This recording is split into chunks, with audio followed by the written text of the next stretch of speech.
হযরতে মা আয়েশাকে নবীজি বলে গেছে, খাদা আয়েশা, আমার খাদিজাকে তুই বুড়ি বলিস না। আমি রাসূলুল্লাহ বড় কষ্ট পাই।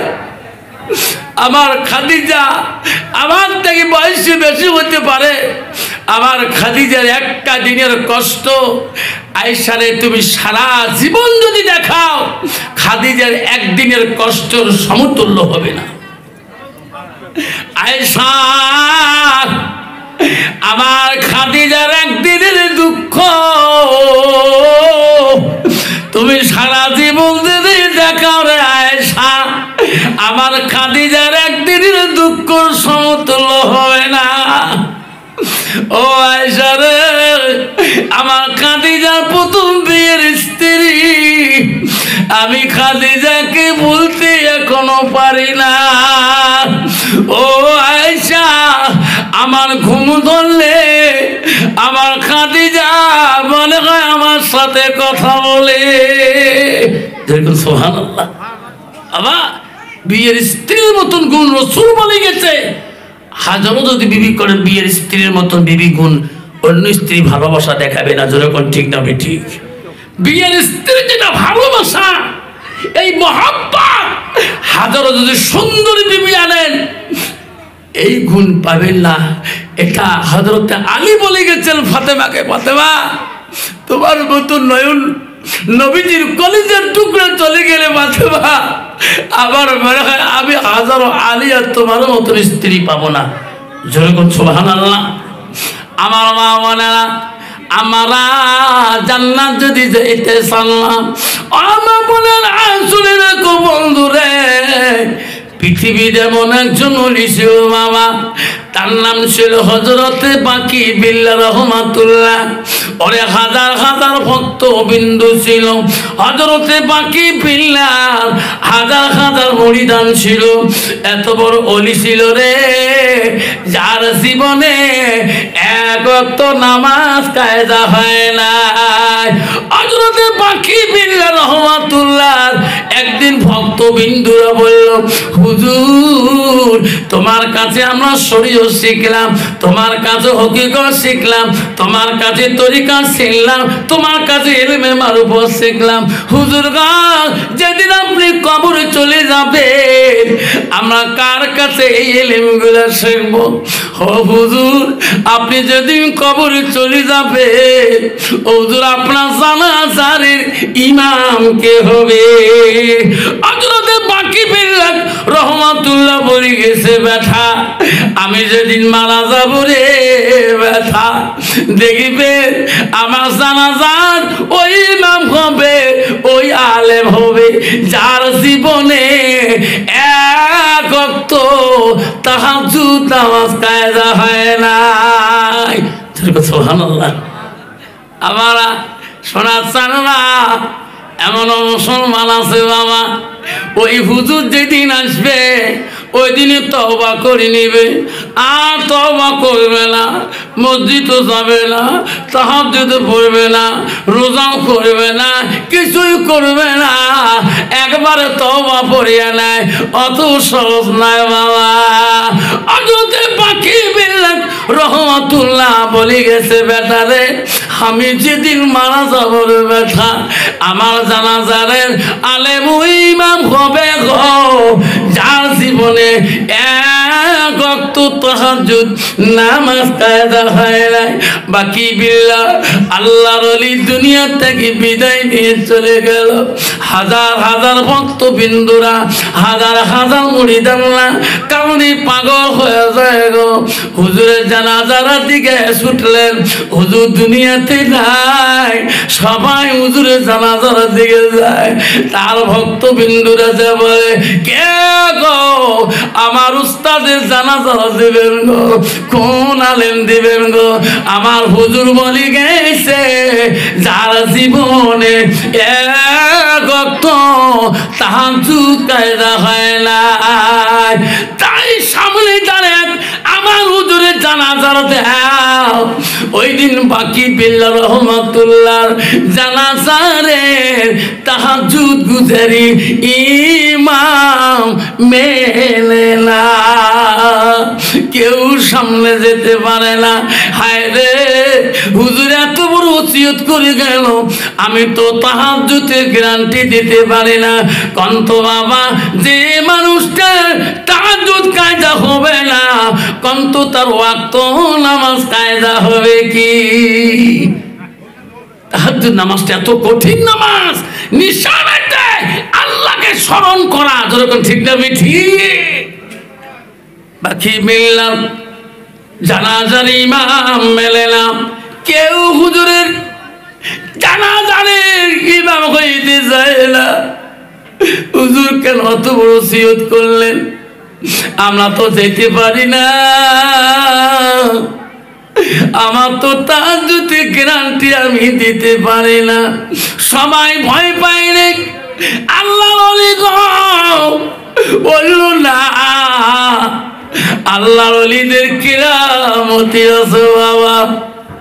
আমি নিজে দেখছিলাম এই হুজুর আনোয়ার হোসেন সিদ্দিকীকে আমার মাথায় হাত দিয়ে বলছে, আনোয়ার হোসেন হুজুর নিজে বলছিল সিতাই বাজারে, আফসার রে কি অন্যায় করলি, কেন তুই ভুল করে আসলি বাড়ি থেকে?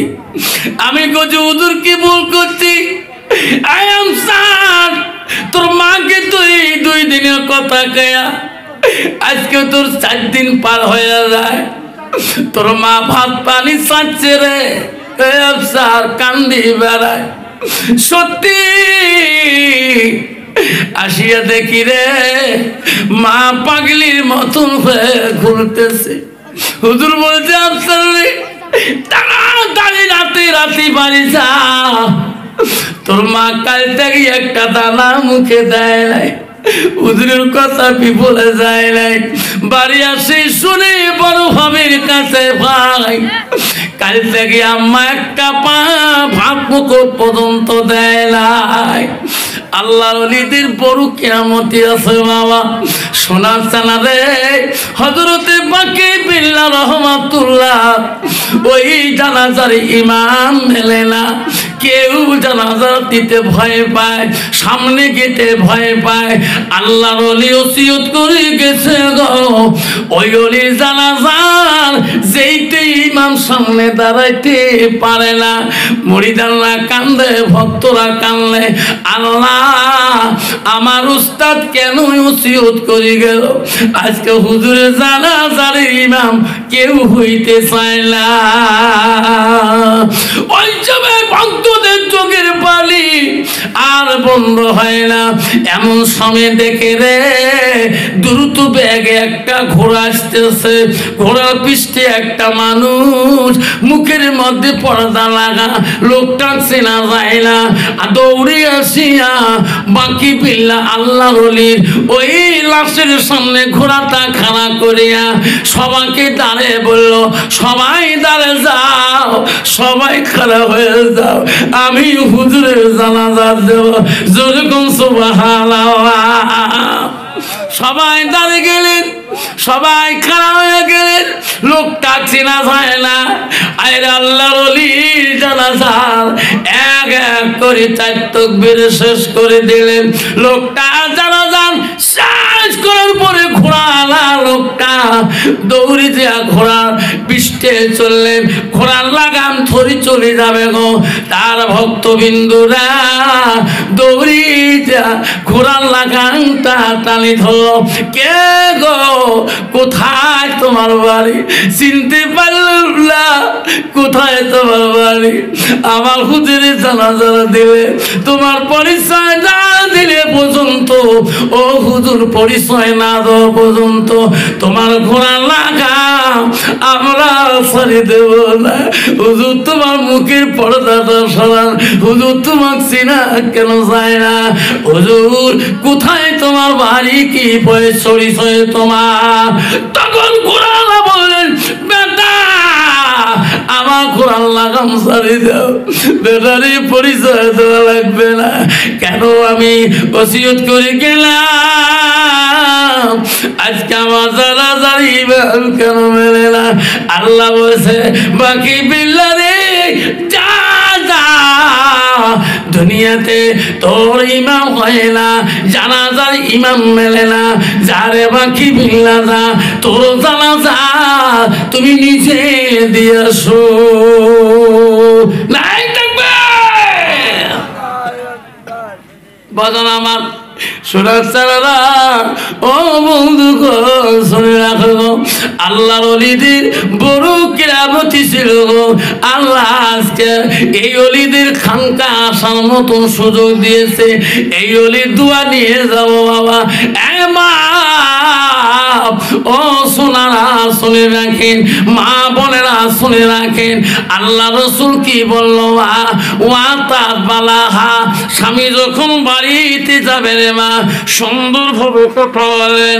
নবীজি বাড়িতে আসলে নবীজির স্ত্রী ছিল মা, প্রথম স্ত্রী ছিল হযরতে খাদিজা, দ্বিতীয় স্ত্রী ছিল হযরতে সাউদা, নবীজির তৃতীয় বিবি ছিল হযরতে মায়েশা, নবীজির চতুর্থ বিবি ছিল হযরতে জয়নব, নবীজির ৫ নম্বর বিবি ছিল হযরতে হাফসা, নবীজির ৬ নম্বর বিবি ছিল হযরতে উম্মে সালমা, নবীজির ৭ নম্বর বিবি ছিল হযরত উম্মে হাবিবা, নবীজির ৯ নম্বর বিবি ছিল হযরতে মাইমুনা, নবীজির ১০ নম্বর বিবি ছিল হযরতে সুফিয়া, নবীজির ১১ নম্বর বিবি ছিল হযরতে মারিয়া।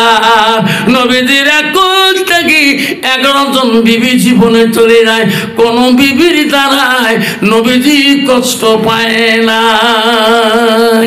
যেরকম সুবহানাল্লাহ কন্ত বাবা, বর্তমান যুগের নারীর দ্বারায় একটা বিবির দ্বারায় স্বামীরে কষ্ট পায় না, না পায়? যেরকম কত নারী আছে স্বামী পর্যন্ত কিলে না কিলে পর্যন্ত এমন ঠিকে এক ঢেকে হুতালি ফালে দেয়। কত নারী আছে বাবা এমন ঠিকিছে, ব্লাউজ জানে নাই, ব্যাগ খুলি দেখে ব্লাউজ নাই, সামনে বসছে বেতরা বউ এমন করছে যে তা তো দাঁত লাগে ওর ফাটাচ্ছে আর গেল করে রক্ত পড়ে, একটা ঘানি পড়ে গেছে, রক্ত আর বন্ধ হয় না, সে আর সিঁড়ি ঢিপলিয়ে দেয় তাও রক্ত বন্ধ হয় না। কাপ ডাক্তারি বালাবুদ হাসপাতাল নিয়ে গেছে, লোকাল হাসপাতাল। ডাক্তার কয়েছে ভাবি কেমন করি হল, কবরটা বানামি ঠিকই চ কবে কোনো দিন ওইও খুব উস করে কেরে কি হলকে জল জল করে দেয়, ওই কবে যে বউ নাকর ঠিকিছে কবর তো নয় হাবা।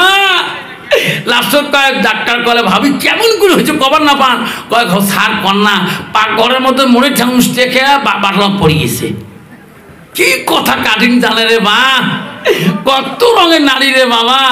আমার মা বলে না শুনি রাখো, নবীজি যখন বাড়ি আসছিলেন নবীজির স্ত্রী মা আয়েশা সিদ্দিকা আম্মাজানের এত গুণ ছিল, নবীজি বাড়ি আসলে আয়েশা সামনে দিয়ে দাঁড়াইতো, নবীর মুখের দিকে তাকাইতো, নবীর চেহারার দিকে তাকাইতো, নবীকে খানা আনি দিত, নবী খানা খাইতো, নবী খানা খাইলে আয়েশা বসে খাইতো, নবী গোশ দিছে আয়েশা খাইতে, নবীজি নাই খাইতে আয়েশা আগে গোশ খাওয়া শেষ, একসাথে নবীর পাশে বসিয়া আয়েশা আগতে গোশ খাওয়া শেষ, হাড্ডি গুলো জমা করছে আয়েশা। আমার রাসূলুল্লাহ আয়েশার কামরা হাড্ডি গুলা সুশি সুশি রস খায়। আয়েশা দেখে রে পানি মুখে দিয়ে মশকে পানি খায়, আমার রাসূল দেখে আয়েশা কোন সার দিয়ে পানি খায়, আমার নবী ওই সার দিয়ে মুখ লাগে পানি খায়। আয়েশা আম্মা আপনি বিশ্ব নবী হয়ে আমি আপনার পাতের গোশগুলা সব খেয়ে দিলাম, ওগো নবী হাড্ডি গুলা রাখিলাম, আপনি আমার কামনা হাড্ডি গুলা গো নবী কেন আপনি চুষি চুষি খাইলেন? ও হুজুর আমি যেদিকে পানি খাইলাম আপনি ওই দিকে ঠোঁট লাগে কেন পানি খাইলেন? অন্যদিকে তো খাইতে পারতেন। নবী বলছেন আয়েশা তোমার কামড়া হাড্ডি যদি আমি রাসূলুল্লাহ খাই, আমার কামড়া হাড্ডি যদি তুমি আয়েশা খাও, তোমার আইটে পানি যদি আমি নবী খাই, আমার আইটা পানি যদি তুমি নবী খাও, আল্লাহর কাছে সেই হাড্ডি পানি রহমত হয়ে যায়। আমার উম্মত উম্মতিরা খাবে রে আয়েশা, আমি রাসূলুল্লাহ খুশি হয়ে যাব। যেরকম সুবহানাল্লাহ, যেরকম সুবহানাল্লাহ। সুবহানাল্লাহ কি বাড়ি যা করবেন না এটি করবেন? বাবা কন্ত বাবা, বর্তমান যুগের নারী স্বামীর কামড়া হাড্ডি খায়, আইটে পানি খায়, আইটে পানি মারাছি ওই গেলাস বারবার ধুয়ে খাবি। কয় ভূত একটা ভূত আফসার কালকে খানকাত আসি, কয় স্বামীর বেলা আইটে ভাত খাওয়া খায়, ছাড়া ভাত খাওয়া খায়, ছাড়া সবজি খাওয়া, তুই কোষ এলে গান সহ্য হয় কে? যে বিড়ি খায় খৈনি খায় বুক সেরা সেরা মুখ গোঁজা জানিস, তা কার সাথে খাইছে? কয় খাং না, এলাম না, কালকে না দুলে ভাই ভাই খানো। মোর বড় ভাই সে বড় অফিসার, মাঝে মাঝে ফিল্টের টানে মোক বুয়ো করি দেয়, শালি করি না মানে বুয়ো কয়, এ টানি বসাই মোক এলাও সপ্তাহ 3 দিন করে খান। যেরকম ঠিক না বেটি? মা বলে না, তোমার স্বামী ছাড়া বেগুনা কোনো পুরুষের হাতে খানা খালি ওই দিনকের খানাটা তোর জন্যে খাস হারাম, খাস হারাম, খাস হারাম। এই যুবক, তুমি নিজের স্ত্রী ছাড়া অন্য কোনো বেগুনা মেয়ের সাথে, চাচা শ্বশুরের বেটি, মামা শ্বশুরের বেটি, চ্যাটু শ্বশুরের বেটি, সবাই শ্বশুরের বেটি হোক না কেন, ওই দিন বিবি ছাড়া অপর বিবি মেয়ের সাথে খানা খাওয়া তোর জন্যে ওই দিনকের জন্যে খাস হারাম, খাস হারাম। খানা খাবো বিবির সাথে, একটা শূন্য জিন্দা হবে।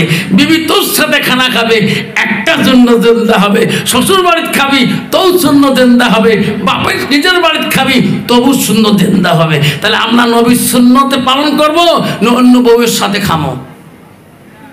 কত যুবক আছে বাংলা, মেয়েদের দোষ না বা, বউ যদি কালা হয়েছে খাটো হয়েছে দেখবেন বউয়ের আশাবাদ, ওই দেখবেন যে শ্বশুরের বেটি করে ওরই ফুসুন ভাষা কাছে বউ দেয়া দেখে একে দই সিটের মাখামাখি কত বা বউয়ের মেমোরি কাম করবে। এরে মোর সাথে ভাত না খায়, এর সাথে ভাত খায় কে? হ্যাঁ বাবা, খবরদার, বিশ্ব নবী রাসূলুল্লাহ ও মা বোনেরা শুনে রাখো, নবীজি বাড়িতে আসিলেন, আসিয়া আয়েশা খাবারটা দিয়ে দিলেন। ওই দিন নবীজির ঘরে মম ছিল না, বাতি ছিল না। আয়েশা কষ্ট করি নবীজিকে খানা দিলেন।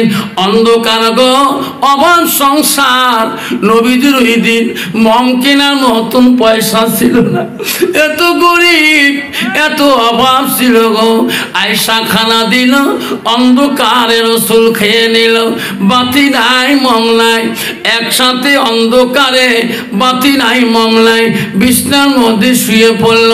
নবীজির সাথে আয়েশা গল্প করে অভ্যাস ছিল আয়েশার, নবীজি না ঘুমে পর্যন্ত আয়েশার চোখে ঘুমা গেছত না।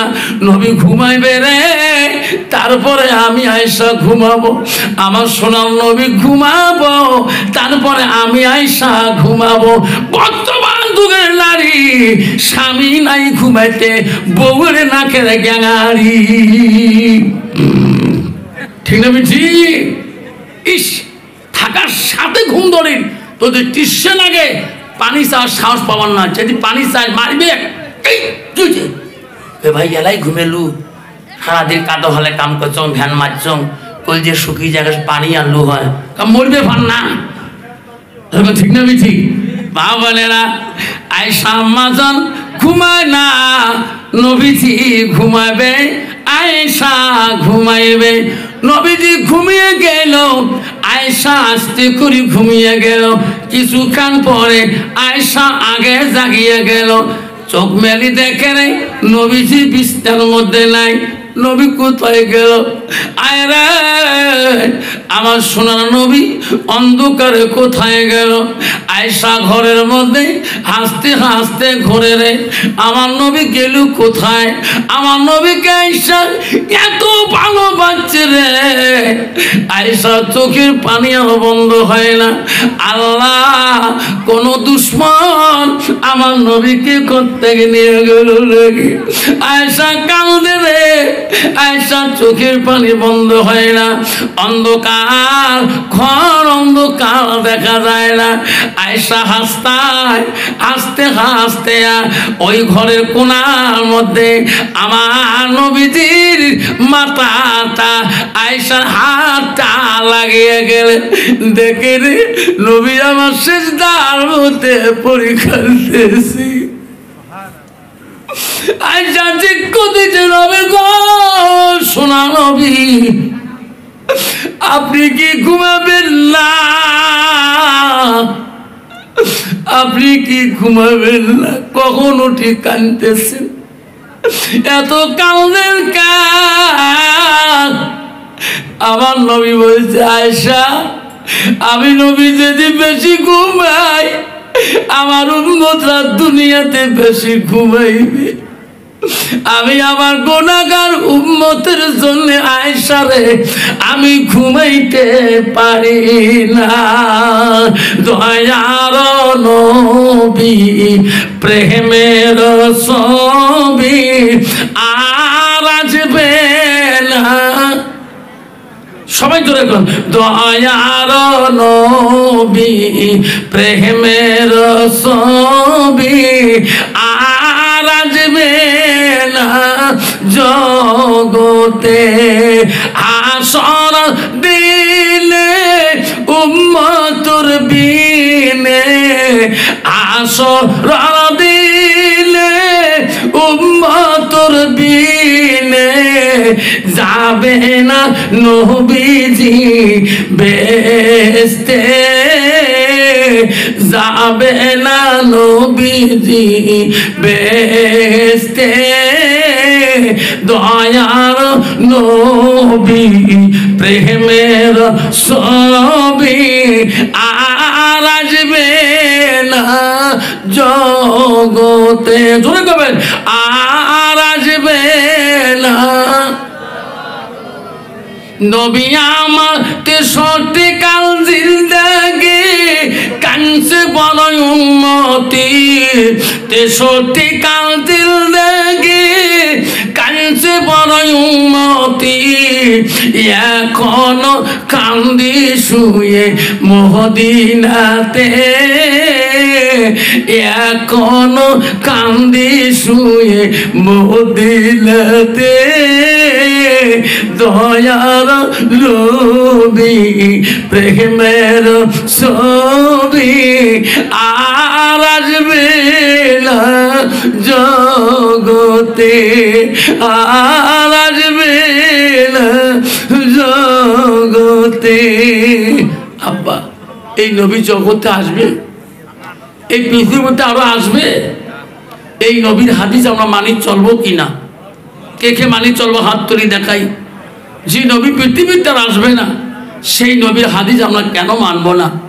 যে নবী উম্মতের জন্য এত কষ্ট করেছিল, আল্লাহর নবীর কাছে আব্দুল ইবনে মাসউদ প্রশ্ন করলো, হাদিসটা শুনে আল্লাহ রাসূলকে প্রশ্ন করলো, কুলতু সুম্মায়ু, নবী গো নামাজের পরে আরো কোন আমল আছে? রাসূল বলল, কালা বিদ্দুল ওয়ালিদাইনা, মা বাবার সঙ্গে সৎ ব্যবহার করাটা আল্লাহর কাছে সবচেয়ে বড় আমল। বাচ্চারা আমার শোনার জানা 90% যুবক এখনো আছে সমাজের মধ্যে বাবা বিবির জ্বালা যন্ত্রণায়, যে বিবি চিরকালের সঙ্গিনী জ্বালা যন্ত্রণায় আপন জন্মদাতা বাপটাকে পথের ভিখারি বানিয়ে দিয়েছে, জন্মদাতা মাটাকে পথের ফকিরানি বানিয়ে দিয়েছে। আমি একদিন আসাম মোড়ে স্কুল থেকে আমি মসজিদে নামাজ পড়ব, একটা বৃদ্ধ মহিলা আসে আমার কাছে হাত বাঁধলো, বাবা কিছু দেও না। আমি মনে করলাম আজান তো আসাম মোড়ে দিল, তা আমি মানি ব্যাগ পয়সা বাইর করিয়ে বৃদ্ধ মানুষ, চাষি তোমার ছেলে নাই? কবার সাথে কান্না ধরলো, কয় বাবা মোর বাড়ি তো এটি, আল্লাহ তিনটে বেটা দিছে বা তিনজনে ব্যবসা করে। তো চাচা আজ 3 দিন ধরে বিজনেস পড়ে আছে বা একটা ট্যাবলেট কেনাই পয়সা নাই। বাবা তুই তোর কাছে সাগরের কাছে পয়সা নিয়ে তো চাচার মেডিসিন কিনে নিয়ে বাড়ি যান। তখন আল্লাহকে বলছো, আল্লাহ এইরকম সন্তান না থাকে, ওই মা যদি 3টে কুত্তা বসতো তাও ওই কুত্তা 3টে বাড়ির হাওলা দিত। ধরে কোন ঠিক না ঠিক? আজকে ব্যথা থাকলে আজকে বিবি স্বামীর জ্বালা ব্যথার ট্যাবলেট খোঁজার জন্য মানুষের কাছে পয়সা খোঁজে। বাবা আমার স্বামী অসুস্থ, ডাক্তার প্রেসক্রিপশন করে দিয়েছে, পয়সা নাই। 3টে ব্যথা আমার স্বামী কাছে কোনোদিনও তাকায় না। এই শোনা মনে রাখিস, তোর বাপক তাকাস না। আল্লাহর কোরআন বলে দিচ্ছে ইল্লালিয়াবুদুন, আমার ইবাদতের পরে ওয়াবিল ওয়ালিদাইনি ইহসানান। তুমি তোর মা বাবার সঙ্গে অসৎ সৎ ব্যবহার করতে পারলি না, সৎ ব্যবহার দেখাইতে পারলি না, আল্লাহ তোর এই নামাজ কবুল করবে না। আয় বাপ মনে রাখিস, আসল বাপটাকে তুই চিনতে পারলি না। তোর বাবা চোখের পানি পড়ে, তোর মা চোখের পানি দরদর করে পড়ে। তুই আজকে যদি ওই একদিন দেয়া যদি হুজুরকে হুজুর দোয়া করে দেন যাতে আল্লাহ লাখপতি বানায়, লাখপতি বানাইতে পারে, দুনিয়া লাখপতি বানাইতে পারে, কিন্তু পরকালে জীবনে শান্তি পাবা না। আল্লাহ নবীর কাছে আব্বা বড় একজন শুনে রাখো বাবা। এই বন্ধুগণ, একটি মহিলা যে প্রশ্ন করলো, ইয়া রাসূলুল্লাহ হাবিবুল্লাহ, আমি তোমার দরবারে আসলাম কেন মা? কোথায় তোমার বাড়ি? মেয়েটা বলল, নবী গো, আমি তোমার একজন সাহাবীর স্ত্রী। আমার স্বামী কথা বলতে পারে না, আমার স্বামীর জবান বন্ধ হয়ে গেল। ও নবী, আপনি বিশ্ব নবী গো, দয়া করে দোয়া করে দেবেন আমার স্বামীকে যদি জবানটা খুলিয়ে যায়। নবী বলল, মা তোমার স্বামীর নামটা কি মা? ওই যে হুজুর, আমার স্বামীর নাম হযরতে আলকামা, আমি আলকামার স্ত্রী। আমার রাসূল সঙ্গে সঙ্গে হযরত বিল্লালকে বলল, হযরত আলীকে বলল, আলী রে এ বিল্লাল, আলকামার বড় জবান বন্ধ হয়ে গেছে। এনার বিবির মুখে শুনলাম, যা যা আলকামার বাড়িতে তদন্ত করে এসো, আলকামার বিবির কথা সত্য না মিথ্যা। হযরত আলকামার বাড়িতে হযরত বিল্লাল গেল, হযরত আলী গেল, যে দেখে হয় আলকামা বিছানার মধ্যে পড়ে গেছে, জবান বন্ধ, কথা বলতে পারে না, কিছুই বলতে পারে না। হযরত আলী বলল, হ্যাঁ বিল্লাল চল, আমার নবীকে বলি রে, ওনার বিবি যা বলছে সত্য। উনি দৌড়ে আসলেন, 2 সাহাবী বললেন, ইয়া রাসূলুল্লাহ ইয়া হাবিবুল্লাহ, আলকামার বিবির কথা মিথ্যা না, হুজুর জবান সত্যি বন্ধ, কথাও বলতে পারে না। নবী বললেন, বিল্লাল, আলী রে, আর একবার যাও আলকামার বাড়িতে যা, দেখো তার মা তার বাবা বাঁচিয়ে আছে কিনা। মা যদি বাঁচিয়ে আছে, বাবা যদি বাঁচিয়ে আছে, একবার আমার কথা বলি, দাওয়াতটা দিয়ে এসো। নবীজি কেন বা তোমার দেখা করতে চায়। আলকামা বাড়িতে হযরতে বিল্লাল আলী গেলেন, যেয়া বিল্লালের বাড়িতে যে খবর নিল, আলকামার বাড়িতে, হযরত আলকামার বাড়িতে বাবা নাই, বাবা আগে মৃত্যু হয়ে গেছে, তার বুড়া মাটা জিন্দা আছে। হযরতে বিল্লাল আলকামা আর মার সামনে যা বল, মা ও চাচিমা, আমাকে চিনছেন কি? না বাবা। চাচি, আমি নবীর সাহাবী হযরতে বিল্লাল, আবার তোমার বাড়িতে আসলাম কেন বাবা? আমার সোনার নবীজি কেন বা তোমার সাথে দেখা করতে চায়, কি বা দরকার জানি না। ও বুড়ি মা, আপনি যাবেন কিনা?